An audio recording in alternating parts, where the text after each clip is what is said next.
morning, good afternoon, good evening. The late Julius Nyerere is one of Africa's leaders who many people who got to know him held him in high regard. He was a humble man and he genuinely cared about the people of Tanzania. I think no one will deny that he could have done a lot better for that country during his time as president. In that regard, that wasn't one of the things that people will remember him for his foresight and so forth. But he is one person where many people would say he did his best for the country. He genuinely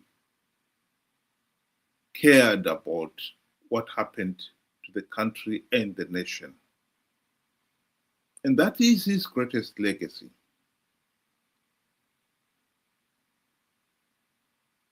Unfortunately, what is happening to Tanzania now is probably his worst fears. The country seems to be drifting into anarchy, and all because of greed. It really is disappointing to see what is happening in Tanzania. Ben, welcome to the program. Good day to you and good day to our viewers. Thank you for joining us. Indeed, it is sad, the events that are taking place in Tanzania. Once a shiny example has now turned rogue. I would never have thought that the lady president would have taken this route in trying to cling on to power. But I mean, I wasn't surprised the moment I saw, some ZANU PF characters with her. I knew something was up because, looking into history, every other president that has associated themselves with ZANU PF, it has been elections that are disputed and, people taking to the streets afterwards and killings, brute force against, the people and so forth. It is indeed very sad. I really do, feel sorry for those that have lost their loved ones, those that have been hurt, in this here dark hour. It's really sad for democracy. It seems as if Africa is really failing to master the concept. We have the understanding, or the definition of democracy. It is the practicing that we really do not have. Well, let's just listen to the latest update on what is happening in Tanzania.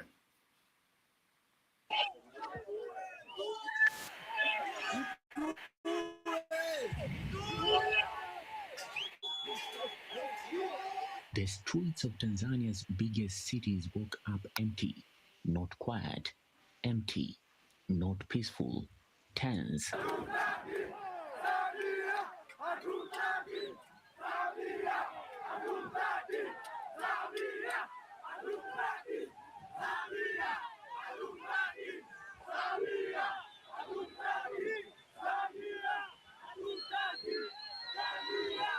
On a day that should be filled with flags, parades, and national pride, the country's 64th Independence Day has instead been swallowed by silence, a silence guarded by military trucks, police convoys, and unwavering government warning. Stay indoors. All gatherings are banned. This is an attempted coup.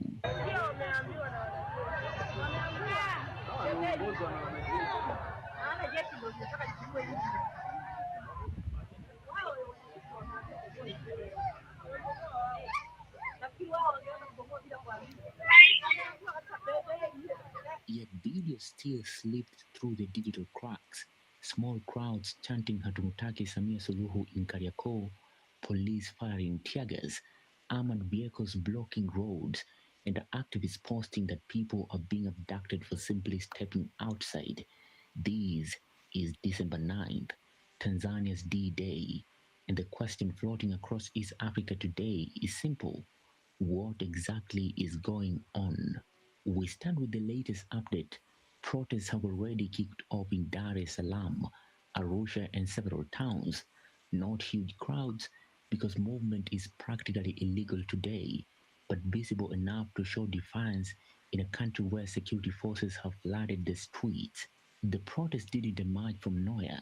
They were organized by opposition groups and civil society demanding President Samia Suluhu's resignation, accountability for alleged election fraud, release of bodies from Octopus deadly clashes, an end to what they call family based appointments in government. But by last night, the government had pulled a full defensive shift. The Prime Minister announced that only essential workers should leave their homes. Independence Day celebrations were cancelled. Police were deployed at junctions, markets, bus stations, essentially where crowds could form. These morning residents described their cities as open air prisons, movement restricted. Try this strange 10-second eye flushing method to restore 20/20 crystal clear vision almost overnight. More and more people are trying. Shops shuttered, roads blocked. Sisi kama sisi, sisi kama sisi, mamake vibe kama lote, hatufai, hatufai, mamake. This is really tragic. This is not what the late Julius Nyerere would have wished for. Tanzania, I think it was one of the few countries, although it did not accomplish many economic achievements, it nonetheless was politically stable. And I think many people were seeing the country as making slow but steady progress.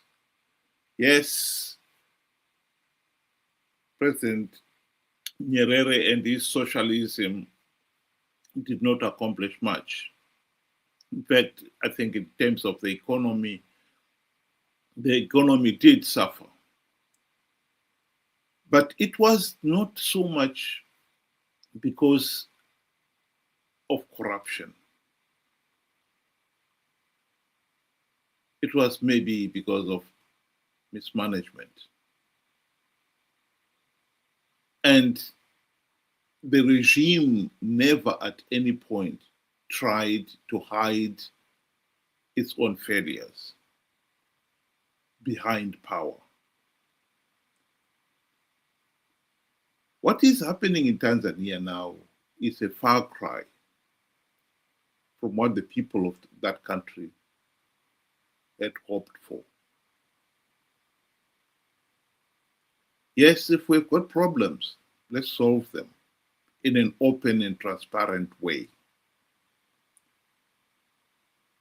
The elections of October were not transparent. They were condemned by anyone who observed those elections. Here was a regime determined to stay in power at all costs, to the point of distorting the electoral process. And this has thrown the country into this political crisis.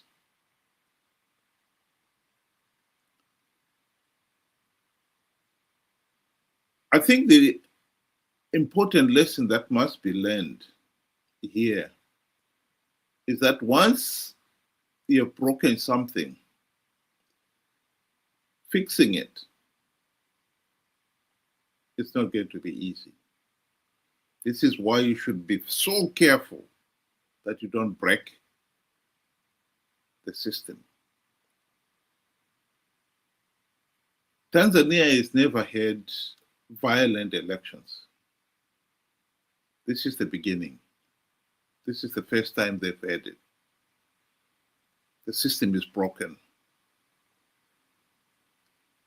And I think if they're not careful, this is not going to be the last. One can only hope that the nation will come together and find solutions that will fix the system.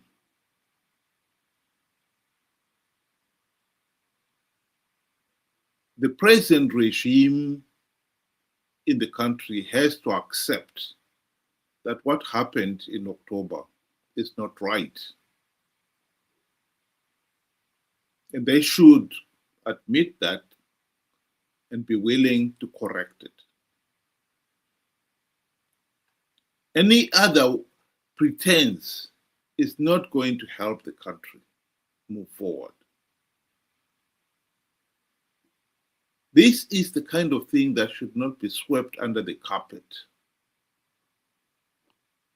because it will only fester. You have to look at countries like Zimbabwe.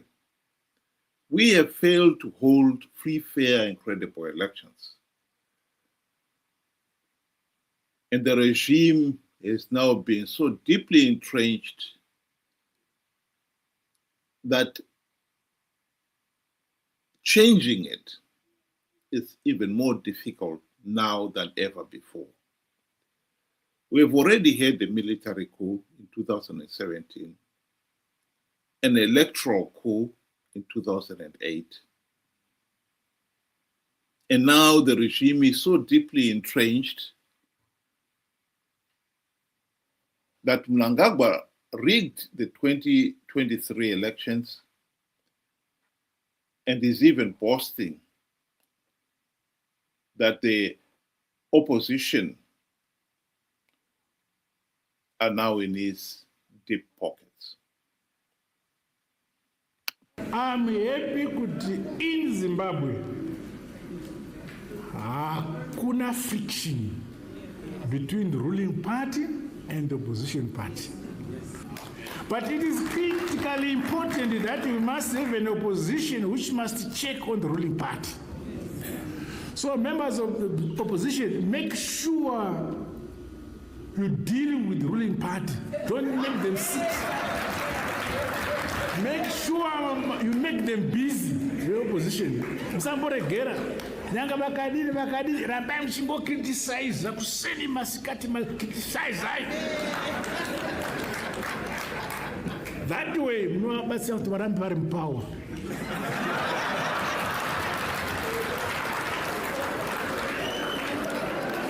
Nokuti vanenge vachidiscover mistakes avo vachicorrect. Ivi muchingorova, nokuti mukasivarova vanorelaxa mozotora power. So my advice to opposition, please be serious in opposition. Ndokuti murambe muri opposition.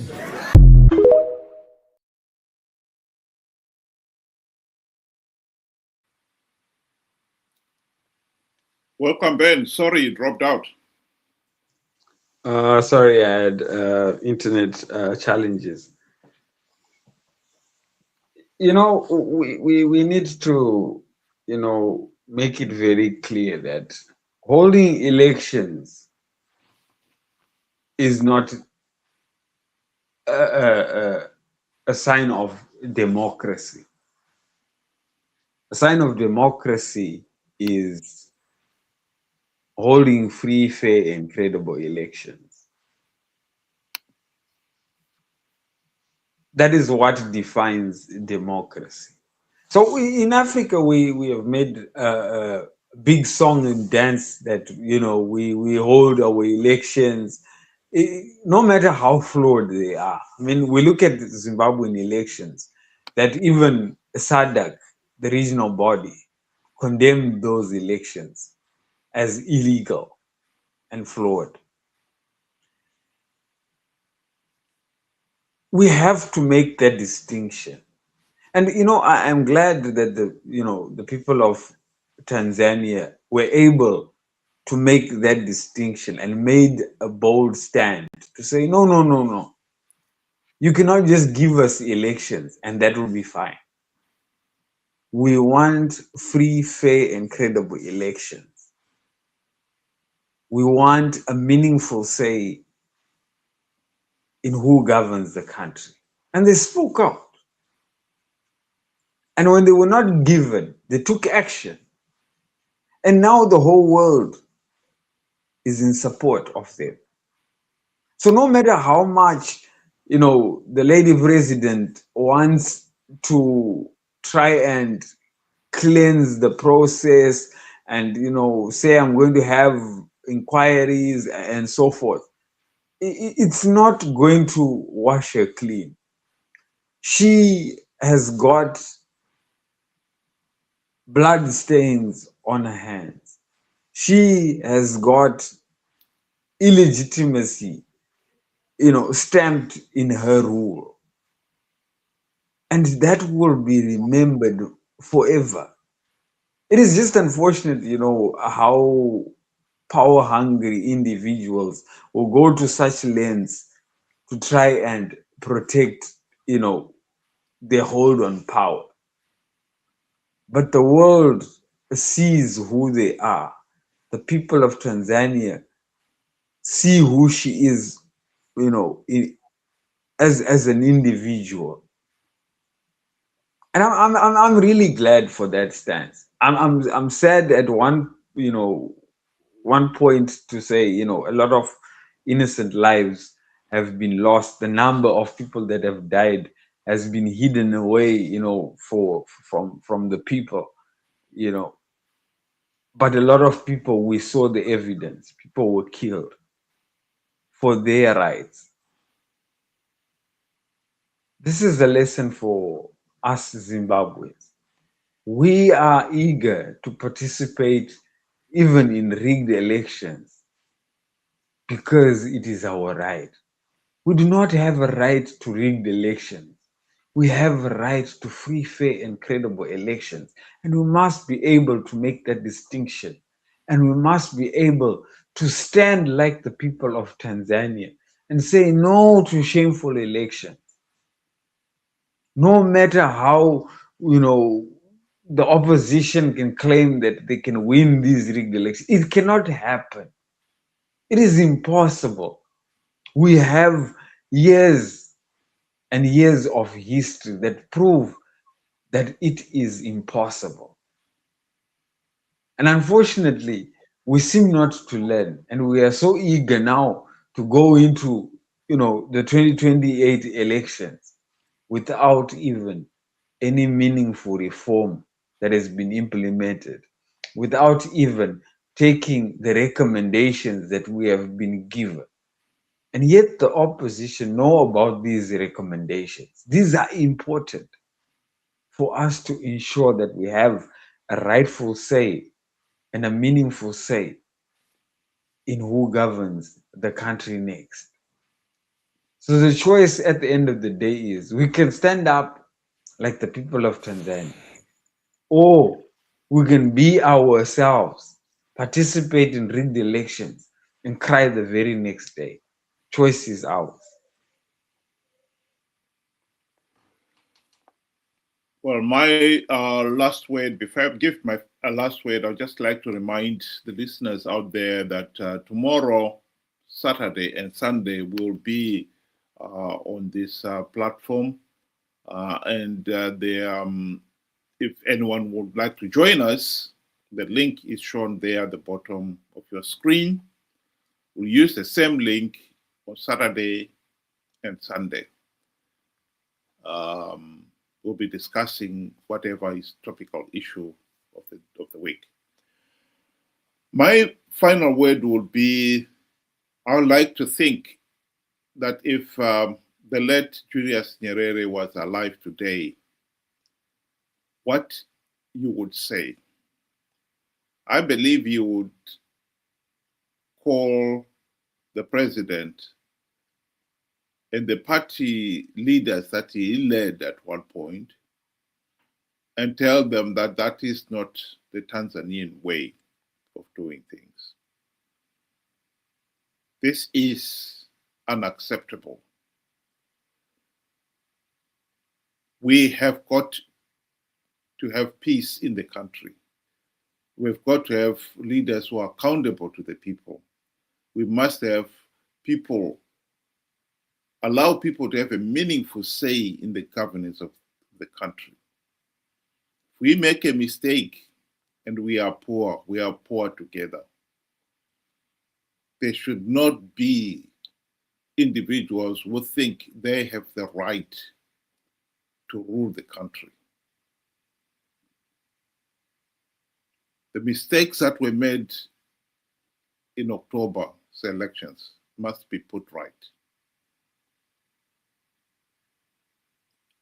I don't know. I think the best way would be for the country to go now into some GNU arrangement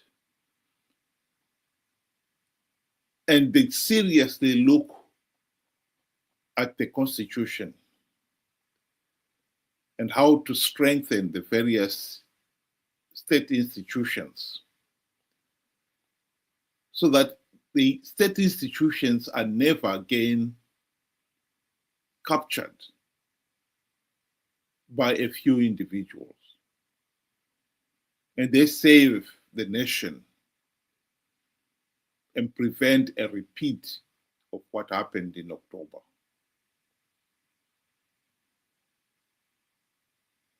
It is a pity that Julius Nyerere cannot speak from behind the grave.